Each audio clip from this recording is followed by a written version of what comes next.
All right, guys, I'm back. We're going to answer some asks, and forgive me if I answered any of these already. If I forget to delete the ones that I already answered, then I sometimes get a little confused because I usually read through them before I answer them, but then I can't remember if I just read through it or if I actually answered it.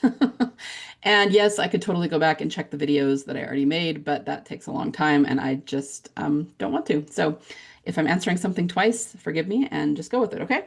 So, full SDCC panel is finally out. Here's a clip of it where they actually let an audience member ask if any cameos from the main show will be happening.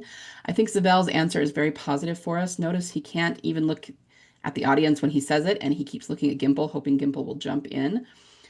So I did talk about the SDCC panel a little bit in the last video, the one before the episode analysis, and I don't think I specifically reference this. I mean, my first read on it, when you really look at what he says, like I was focusing very much on, Zabel's mouth, not in a creepy way, but just what was he actually saying?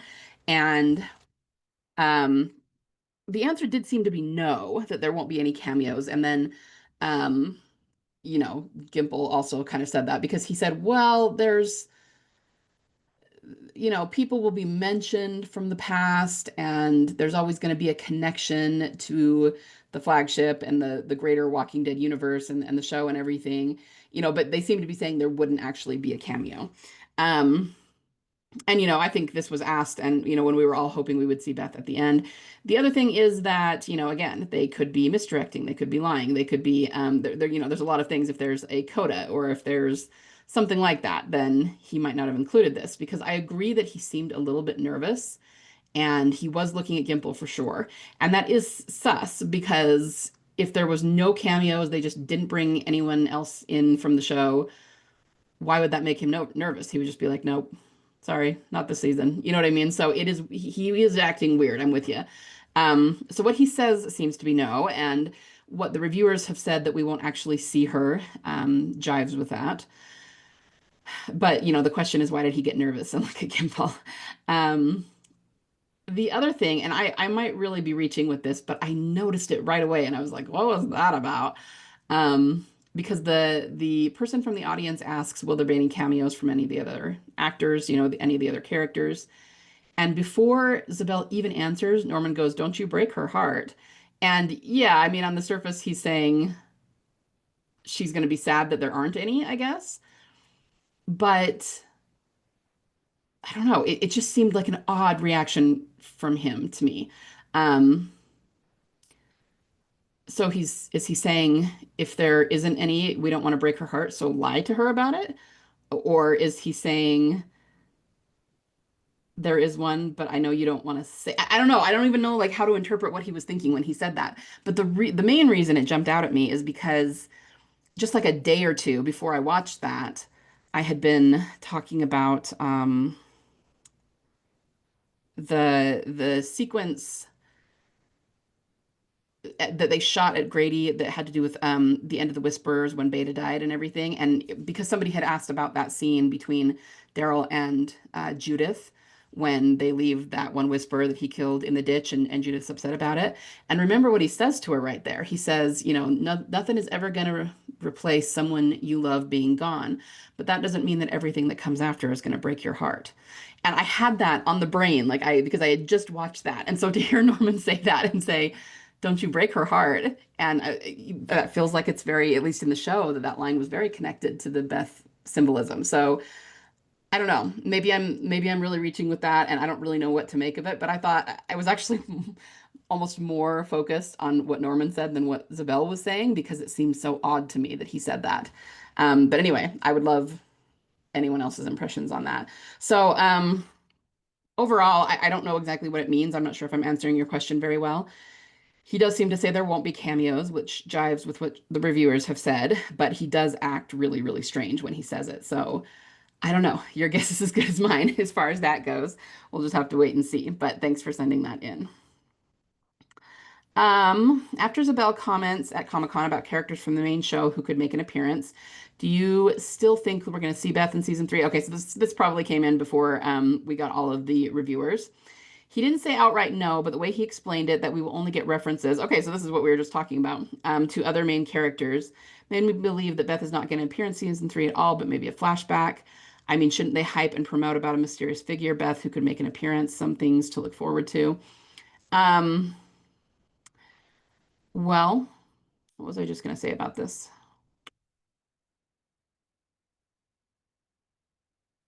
References to other main characters is kind of an interesting way to put it. Obviously, they've already referenced Isabel, right? Um, and it could mean that. But finding something that's Beth's, like we've already talked about, would also be a reference to her. So I don't know. None of us really knows if she's going to make an appearance. In the main show, the episodes that the screeners have thus far, I'm going to say probably not. But we don't know if there's going to be a coda they didn't get or didn't know about, and we don't know what exactly these references are going to entail. So um, we'll see. Yeah, I honestly don't know. All right, The Art of Suicide. Do you think Carol is dying this season or getting a happily ever after in Europe? Personally, I think she's done for. My reasons for thinking so are spelled out in the notes of my Odyssey think piece, but I'm curious to what you see for her. I'm on a TWD rewatch right now, and I'm catching all sorts of red flags on her that I never caught before because I was blinded by her status as a devoted mother and domestic abuse survivor. So, okay, let's go into this a little bit. Let me first say, like I said in my last video, I'm not positive one way or the other. I mean, I'm not sitting here saying for sure Carol's going to live and I'm going to die on that hill or anything. I mean, I'm not nearly as certain about it as I am about like Beth's return, right? But overall, I don't think so. I don't think she's going to die.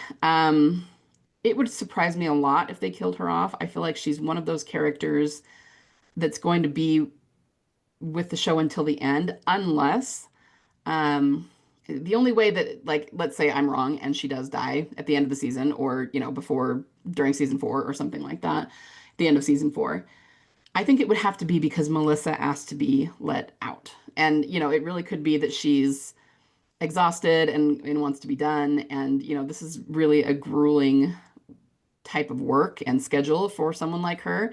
And I wouldn't blame her a bit, right? But I don't think that the writers will choose to kill her off creatively unless Melissa specifically wants to leave. And she's not giving us much indication that she does. Even in the behind the scenes of the episode this past week, she seemed like she was having a lot of fun and really enjoying it. So I don't know. Like obviously we can't know for sure what's going through her head. Um, but what I do think, and this has to do a little bit with the opening credits. When we see that portrait of her in the opening credits, she's missing an eye, or there's like a dark space over one of her eyes, which makes her a serious character. And that's a little bit odd. Like, I wasn't sure what to make of that. We've never seen, that I can recall, Carol as a serious character before, or in any way associated with that symbolism, other than just being, friends with Daryl, who's associated with it. But we haven't seen it for her character. And I kind of went, okay, well, what is that about?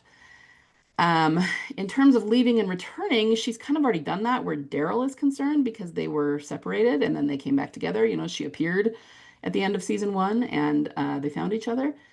So there's that. But I mean, that happened a season ago. And why are they just now showing her as a serious character? Are they trying to say that that's what she is now? And I don't know. That doesn't really jive for me to be pointing out something that already happened, right? Um, I think what's going on in the opening credits is either indicative of what is actually actively happening in the season, or it's a foreshadow of something. So I'm wondering, and I have no idea, I just was thinking about this today. I'm wondering if Carol is about to get a death fake out. That might explain all of the symbolism that you're seeing. And that's really what the serious character, what that symbolism symbolizes. It's what it's about. It's about being thought dead and disappearing for a time and then returning. So even if it seems like she's died, or I don't know, whatever the case may be, they separate for a while, I think it's about her getting a return eventually. And the serious symbolism is really all about life, not about death, right? It's about a perceived death, but in the end, they actually survived it. So to see that specifically this season with Carol's character, her being portrayed as a one-eyed serious character, makes me think that she might get a death fake out or in some way disappear and then return. But I don't think that they would show that in the opening credits and then kill her off because that doesn't jive. Those two things don't go together, right? Um, but again, we don't know for sure. And there could be layers of it that I'm not seeing yet for sure. So we'll just have to wait and see, I guess. I couldn't say for sure, but again, that's my opinion. I don't think that she's going to die. Um, so this is more on what the reviewers have said, I think. Hey, so spoilers ahead, but that doesn't seem to be a problem on this channel. Yeah, not really.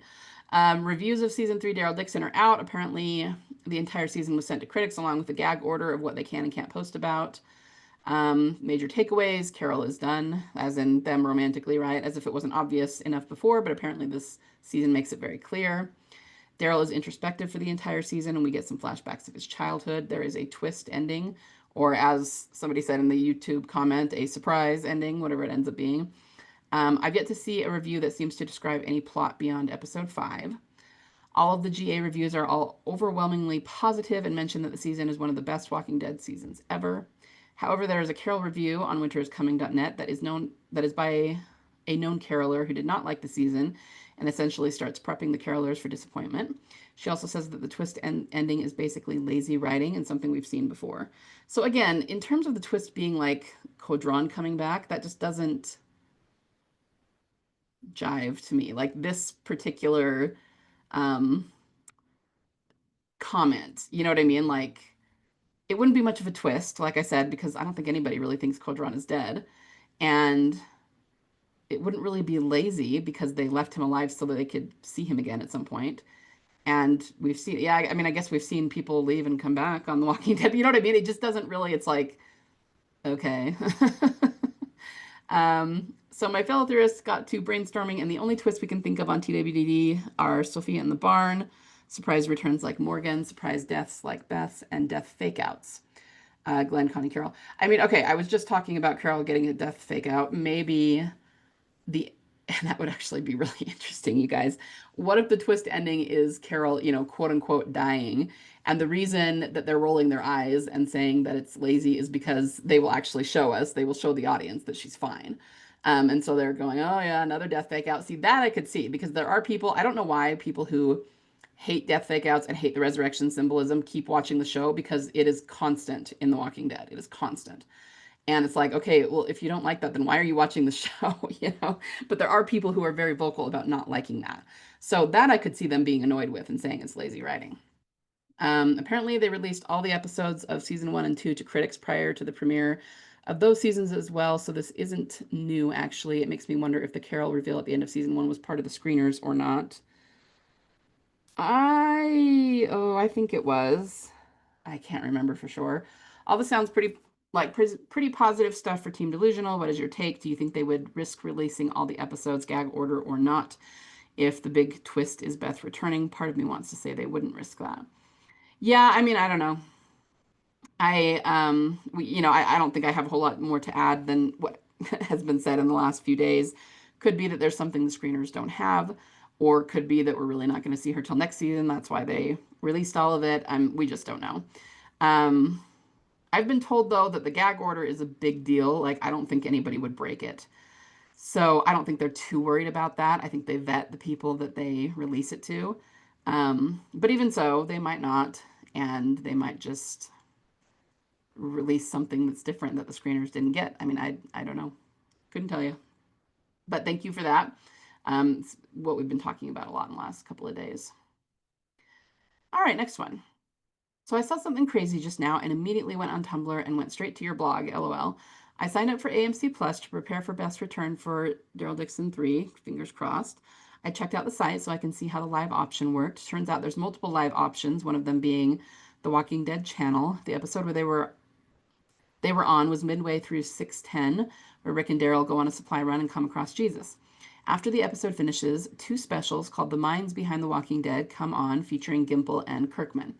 It seems pretty normal at first. They talk about filming in Atlanta and feature a scene of Rick from season 1, episode 1. But then they talk about how grueling filming can be and how the cast gets so much closer to each other because of it, and even bringing up night shoots. I immediately thought of The Missing 17 Days and the picture of the church at night from Spoiling Sites where TD suspects where Team Family planned to bury Beth. Lo and behold, a scene of still gets featured and really focuses in on Beth and Daryl drinking moonshine, right when Daryl sits down and says, "Home, sweet home." Not gonna lie, I thought it was pretty suspicious they chose a scene in still as opposed to a scene where almost every cast member is involved, considering the topic. I shook it off until the next feature comes on, where they focus in on their decision making of featuring flashbacks in the show. They mention how they chose to not make flashbacks going as far as before the apocalypse, but using a flashback and getting a character to talk about their past and what they've gone through is important on an emotional aspect. Maybe I have TD on the brain, but what a coincidence that they not only chose a scene of still to remind the audience of Beth and Daryl, more specifically Beth, but also featured another topic that could highly coincide with Beth. I doubt that when Beth comes back, they won't show the missing 17 days, how she survived the gunshot wound, who shot her, because it quite literally couldn't have been Dawn, and where she's been in the last 10 years. Speaking of 10 years, Daryl Dixon is really emphasizing this whole 10 years thing. From the audio recording of the man mentioning him and his wife's 10-year anniversary, and the 2 new characters joining the season 3 cast being romantically linked, and how they haven't seen each other in 10 years. Also, is it just me, or are they really promoting the shit out of season 3? I haven't seen this much promotion of anything involving TWD in a while. I've even seen a lot of people talking online about how excited they are about the new season and how great it looks. Yes, yes, quite a lot of coincidences. Yeah, this is really interesting. I haven't seen those specials, so thanks for sending this in. I do think that they put out things like this, just like they do articles, that the powers that be are feeding, the sites, the articles, so that they can hint at what's coming up and sort of prime the audience for it. So this is talking about, look out for flashbacks. And of course, they've used them before. But if they had used them before and were never going to use them again, they wouldn't need to do the special. So obviously, we're going to see them flashbacks at some point. And, for this season, this really may be referring to Daryl's flashbacks to when he was a kid. And the thing is, we haven't talked about that very much, but it really is kind of a special thing because it's exactly what they said, in the special that you watched. They don't usually go back to pre-apocalypse, right? And I remember them making a big deal about this. It wasn't a flashback, but in them, when Rick started telling the story about his grandfather, they were going, no, this is a big deal. He doesn't do this. He doesn't talk about his past. He doesn't talk about his childhood. Rick never does this. So it's important to pay attention when he does. And it's kind of the same thing. Like they don't do flashbacks from this far back. We see flashbacks of the characters before they met Team Family or before they came to Alexandria or, something they went through when they lost somebody. But it's usually post, turn. So it is odd. It is remarkable that we are seeing something from Daryl when he was a little kid because that was long before the apocalypse started. And I'm really excited to see what they show us and where it's coming from. We did hear him when he was with Isabel. Remember when he was torturing that guy, trying to get information out of him, and he told the story about the pig? That was a story about his childhood. And he did talk a little bit about him and Merle when he was younger with Beth. So I guess you could say that Daryl's really the only one they do this with. But it's exciting to actually see a flashback, not just something that they're talking about. Anyway, but yeah, totally agree with everything you said. The 10 years thing, definitely. And yeah, I think they are promoting it. And I think it's, even if we don't see Beth specifically this season, I think it's because of the 2-season arc they keep talking about. Zabel keeps saying there was going to be a 2-season arc in France and a 2-season arc in Spain. So if we're going to see her in the second half of that arc, which I think is becoming more and more obvious that that's probably going to be it, they're not going to start promoting in the middle of the arc. They're going to promote the beginning so that everybody sees the whole thing, right? So it kind of makes sense. But yeah, great stuff. Thanks for sending that in. That's really, really interesting. All right, guys, I'm going to call it there, and I will try to get at least one more video out to you before the new episode drops. So I'll talk soon.